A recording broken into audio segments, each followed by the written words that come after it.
ನಮಸ್ತೆ, ನನ್ನ ಹೆಸರು ತೇಜಸ್ ಅಂತ. ನಮ್ಮ ಹೋಟ್ಲು ಬಂದ್ಬಿಟ್ಟು ACK ಫ್ಯಾಮಿಲಿ ರೆಸ್ಟೋರೆಂಟ್ ಅಂತ. ಇದು ಬರೋದು ರಘುನಹಳ್ಳಿ, KCT ಕಾಲೇಜ್ ಹತ್ರ.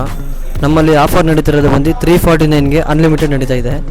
ಅದರಲ್ಲಿ ನಿಮಗೆ 5 ಥರ ಚಿಕನ್ ಸ್ಟಾರ್ಟರ್ಸ್ ಬರುತ್ತೆ, ಮತ್ತು ನಿಮಗೆ ಒಂದು ಥರ ಸಿಂಗಲ್ ಟೈಪ್ ಬಿರಿಯಾನಿ ಬರುತ್ತೆ ನಾಟಿ ಸ್ಟೈಲು. ಆಮೇಲೆ ನಿಮಗೆ ವೈಟ್ ರೈಸ್ ರಸಮ್ ಎಲ್ಲ ಬರುತ್ತೆ. ಕಾಂಪ್ಲಿಮೆಂಟ್ರಿಗೆ ಒಂದು ಐಸ್ ಕ್ರೀಮು ಕೊಡ್ತಾಯಿದ್ದೀವಿ. 5th ಟೈಮ್ ವಿಸಿಟ್ ಇದೆ ನಮ್ಮದು. ಅನ್ಲಿಮಿಟೆಡ್ ರಿಕಮೆಂಡೆಡ್ ಇದೆ, ಚಲೋ ಇದೆ ಆ್ಯಕ್ಚುಲಿ. 5 ಟೈಪ್ಸು ಚಿಕನ್ ಸ್ಟಾರ್ಟರ್ಸಲ್ಲಿ ನಿಮಗೆ tandoori, pepper chicken, Guntur chicken, chilli chicken ಮತ್ತು ಚಿಕನ್ ಕಬಾಬು. You can visit this place, ತುಂಬ ಚೆನ್ನಾಗಿದೆ. ಚಿಲ್ಲಿ ಚಿಕನ್ 3 ಥರ ನಿಮಗೆ ಡ್ರೈ ಐಟಮ್ಸ್ ಬರುತ್ತೆ ಮತ್ತು 2 ಥರ ಚಿಕನ್ ಗ್ರೇವಿಗಳು ಬರುತ್ತೆ. It's worth it for 350. Family friends ಜೊತೆ ಬಂದು ಒಂದ್ಸರಿ ಟೇಸ್ಟ್ ಮಾಡಿ. Thank you.